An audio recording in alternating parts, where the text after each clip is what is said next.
Buongiorno. I am here in Vincenzo's beautiful little shop where all the marionettes and the puppets are made. And this is Vincenzo. Vincenzo is nearly 80 years old, and he's been doing this since he was 12 years old with his father, and they're all his creation. He's the last puppet maker here in Palermo, and he has a little theatre that he runs every night at 5:30. Have a look at these beautiful puppets, handmade. Andiamo di qua, faccio vedere qua. Look at these. All handmade, beautiful puppets that he makes himself. Have a look at all that. They're gorgeous, absolutely beautiful.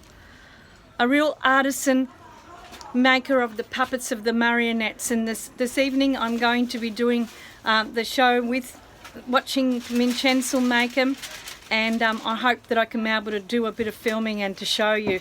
But it truly is beautiful, right in the heart of the most magical city, Palermo. Absolutely beautiful.